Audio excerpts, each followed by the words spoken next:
సత్యపాలుడి కథ. పట్టు వదలని విక్రమార్కుడు చెట్టు వద్దకు తిరిగి వెళ్ళి చెట్టుపై నుంచి శవాన్ని దించి భుజాన వేసుకుని ఎప్పటిలాగే మౌనంగా శ్మశానం కేసి నడవసాగాడు.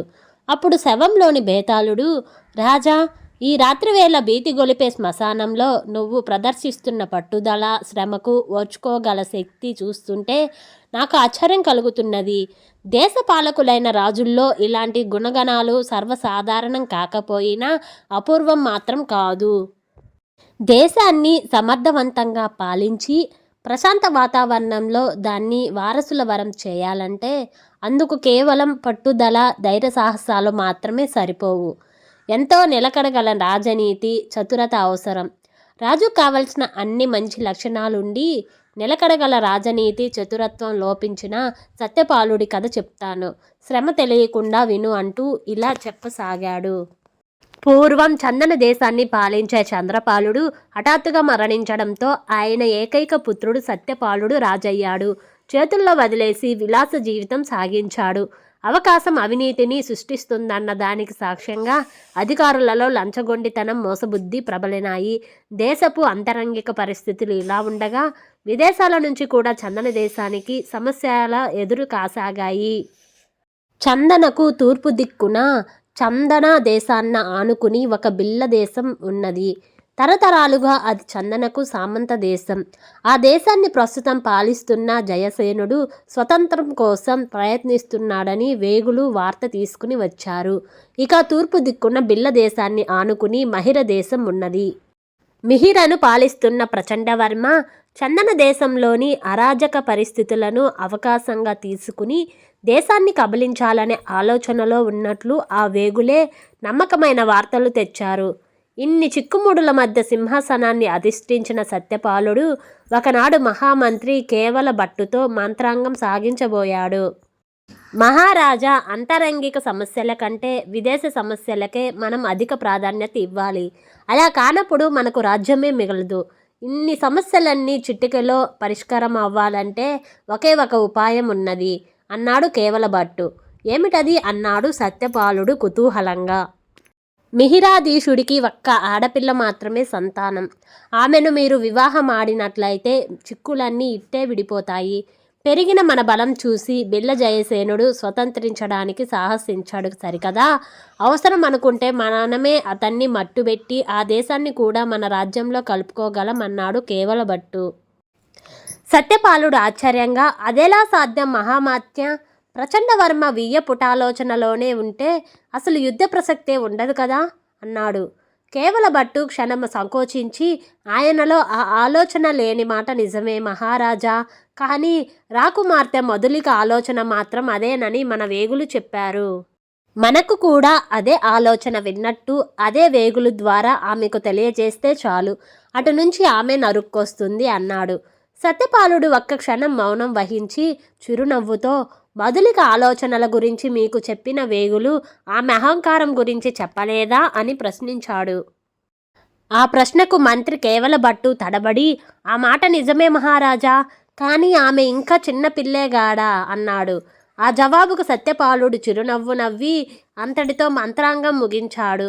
తనకు చుట్టుముట్టుతున్న సమస్యలకు పరిష్కార మార్గం ఏమిటి అని ఆలోచిస్తూ వికలమైన మనస్సుతో ఒకనాడు సత్యపాలుడు కాంచానగరి పాడం వద్ద ఆశ్రమవాసం చేస్తున్న తన గురువును కలుసుకునేందుకు ఒంటరిగా గుర్రం మీద బయలుదేరాడు.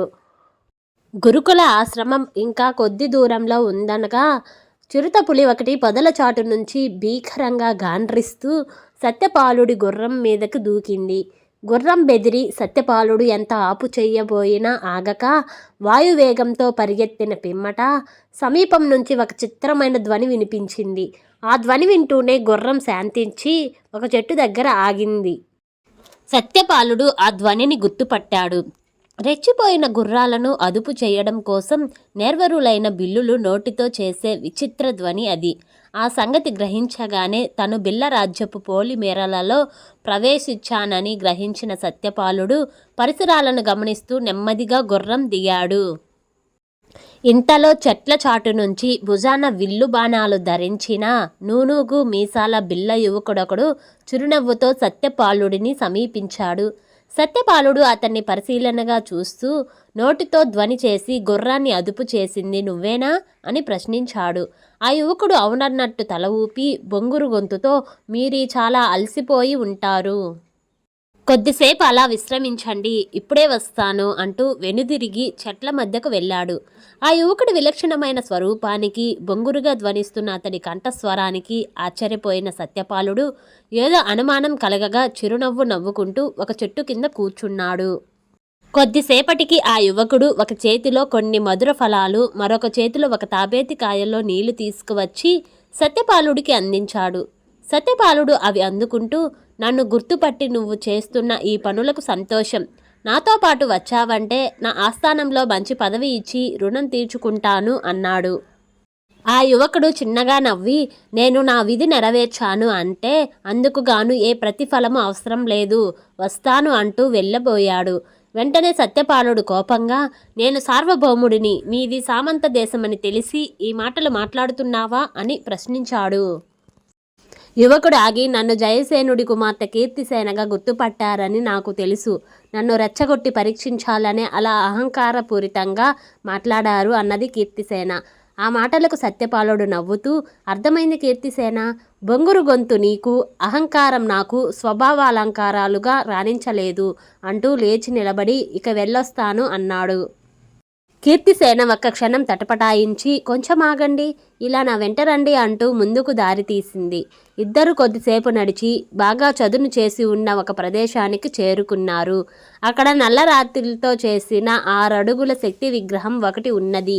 కీర్తిసేన సత్యపాలుడితో ఈమెను స్వయం శక్తి దేవతగా మేం ఆరాధిస్తాం. ఈ దేవత ఆశీర్వాదం ఉంటే అన్ని చిక్కులు విడిపోతాయని మా దృఢ విశ్వాసం అన్నది. సత్యపాలుడు స్వయం శక్తి దేవతకు భక్తిగా నమస్కరించి 2 మాసాలు తర్వాత ఇదే రోజున అక్కడే కలుసుకుంటానని చెప్పి రాజధానికి ప్రయాణమయ్యాడు. ఆ మర్నాటి నుంచే అతడి ఆజ్ఞ ప్రకారం లంచగొండులుగా పేరుపడ్డ ఉన్నతాధికారులు బంధింపబడ్డారు. సత్యపాలుడి నాయకత్వంలో సైనికులు జట్టుగా చీల దేశంలోని అన్ని రకాల దొంగలను బంధించి కారాగారంలో వేశారు. సత్యపాలుడు స్వయం శక్తి దేవతకు భక్తిగా నమస్కరించి 2 మాసాల తర్వాత ఇదే రోజున అక్కడే కలుసుకుంటానని చెప్పి రాజధానికి ప్రయాణమయ్యాడు. ఆ మర్నాటి నుంచే అతడి ఆజ్ఞ ప్రకారం లంచగొండులుగా పేరుపడ్డ ఉన్నతాధికారులు బంధింపబడ్డారు. సత్యపాలుడి నాయకత్వంలో సైనికులు జట్టుగా చీల దేశంలోని అన్ని రకాల దొంగలను బంధించి కారాగారంలో వేశారు. ఇలా 2 మాసాలు గడిచాయి. సత్యపాలుడు ముందు చెప్పినట్టే బిల్లదేశపు పొలిమేరల్లో పురుష వేషంలో ఉన్న కీర్తిసేనను కలుసుకున్నాడు. అతడు ఆమెతో కీర్తిసేన స్వయం శక్తి దేవత దయవల్ల నా చిక్కులన్నీ విడిపోయాయి. నాకు ఇంత మహోపకారం చేసిన నీకు ఎంతైనా రుణపడి ఉన్నాను. నాతో పాటు మా రాజ్యానికి వచ్చి మహారాణి పదవిని అలంకరించి నన్ను కాస్త అయినా రుణ విముక్తిని చేయమని కోరుతున్నాను అన్నాడు. కీర్తిసేన బదులు చెప్పక తల వంచుకున్నది. ఆ తర్వాత కొద్ది రోజుల్లోనే కీర్తిసేన అన్న వీరసేనుడు అనేకమైన కానుకలతో సత్యపాలుడిని కలుసుకుని తన చెల్లెలను వివాహం ఆడవలసిందిగా కోరాడు. సత్యపాలుడు అంగీకరించాడు. మరి కొద్ది రోజుల్లోనే కీర్తిసేన సత్యపాలుల వివాహం జరిగింది. వివాహ సంబరం ముగియడంతోనే మామగారి సైన్యాన్ని కూడా వెంటబెట్టుకుని మహిర దేశం మీద దండెత్తాడు సత్యపాలుడు. యుద్ధంలో ప్రచండవర్మ చెట్టుగా ఓడిపోయి సత్యపాలుని కలుసుకుని నాయనా సత్యపాల, పోయిన రాజ్యం మీద నాకు ఆశ లేదు, కానీ నాకున్న ఒక్కగానొక్క కుమార్తె మధులిక నీ మీద అభిమానం పెంచుకుంది. ఆమెను రాణిగా స్వీకరించమని వేడుకుంటున్నాను అంటూ దీనంగా కోరాడు. ఇందుకు సత్యపాలుడు అంగీకరించి మధులికను వివాహం చేసుకున్నాడు. తర్వాత ప్రచండవర్మను తనకు సామంతరాజుగా నియమించి కీర్తిసేన మధులికలతో చందన దేశానికి తిరిగి వెళ్ళాడు. బేతాళుడు ఈ కథ చెప్పి రాజా తండ్రి భోగలాలసత కారణంగా ఆ రాజకీయ పరిస్థితిలో ఉన్న దేశాన్ని చిన్నాభిన్నం కాకుండా సత్యపాలుడు కాపాడిన మాట నిజం. ఇందుకు రాజనీతి చతురత అవసరం లేదు, పట్టుదల కార్యదీక్ష ఉంటే చాలు. పరరాజుల పట్ల ప్రవర్తించే తీరులోనే ఒక నిలకడ గల రాజనీతి చతురత అవసరం అవుతుంది. అలాంటిది సత్యపాలుడిలో ఉన్నట్టు లేదు. చంద్రపాలుడు గడ్డు సమస్యలు కల్పించినట్టుగానే సత్యపాలుడు రాజనీతి లోపం అతడి వారసుడికి ప్రమాద కారణం కావచ్చు. అతడి నిలకడలేని స్వభావానికి ఉదాహరణ మధులిక విషయంలో అతడు ప్రవర్తించిన తీరు. తనకు తానే మధులికను పెళ్లి చేసుకుంటానని చెప్పడానికి నిరాకరించిన వాడు కీర్తిసేన విషయంలో మరొక విషంగా ప్రవర్తించాడు. పోనీ మధులిక అహంకారి అని తిరస్కరించాడంటే ఆమెను చేపట్టాడు. ఇదంతా చూస్తుంటే తండ్రి ఒక కారణంగా రాజ్యపాలనకు అనర్హుడైతే సత్యపాలుడు మరొక కారణంగా అనర్హుడుగా కనిపించడం లేదా? ఈ సందేహాలకు సమాధానం తెలిసి కూడా చెప్పకపోయావో నీ తల పగిలిపోతుంది అన్నాడు. దానికి విక్రమార్కుడు, సత్యపాలుడు అన్ని విధాలా రాజ్యపాలనకు అర్హుడన్న సంగతి అతడు అధికారానికి వచ్చినప్పటి నుంచి ప్రవర్తించిన తీరును బట్టి మనం నిర్ణయించవచ్చు. అంతరంగిక సమస్యల కంటే పొరుగు రాజులు సృష్టించే సమస్యలకే అధిక ప్రాముఖ్యత ఇవ్వాలన్న మంత్రి కేవల బట్ట సలహాలు తోసి పుచ్చడంలోనే అతడి రాజనీతి చతురత వెల్లడవుతున్నది. ప్రజాభిమానం రాజుకు లక్షల సైన్యం పెట్టు, అది రాజుకు స్థాన బలాన్ని అనర్ఘ బలాన్ని సంపాదించి పెడుతుంది. అది ఎరిగినవాడు గనకే సత్యపాలుడు ముందుగా ప్రభుత్వోద్యోగుల్లోని అవినీతిని, ఆ కారణంగా దేశంలో ప్రబలిన అరాచకాన్ని అణచివేశాడు. బిల్లరాజు జయసేనుడు తన దేశానికి స్వాతంత్రం కోరుకున్నాడు తప్పితే రాజు ప్రచండవర్మల అదును చూసి చందన దేశాన్ని కబళించాలనే ఆలోచన చేయలేదు. కీర్తిసేన తాను సత్యపాలుడి పట్ల మనసున్న దానినని పరోక్షంగా తెలియపరిచేందుకు అతన్ని తన దేవి దగ్గరకు తీసుకువెళ్ళింది. అందువల్లనే మధులికను తానై కోరి వివాహమాడడానికి నిరాకరించిన వాడు ఆమెను తానై మహారాణివి కమ్మని కోరాడు. అధముల్ని అడిగి అవుననిపించుకోవడం అంటే ఉత్తముల్ని అడిగి లేదనిపించుకోవడం మేలన్న సూక్తి అందరెరిగినదే.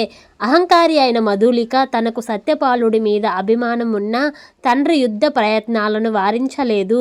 అంటే తండ్రి యుద్ధంలో సత్యపాలుడిని గెలిచి తనకు బహుమతిగా సమర్పిస్తాడన్న ఆలోచన ఆమెలో ఉంటుంది.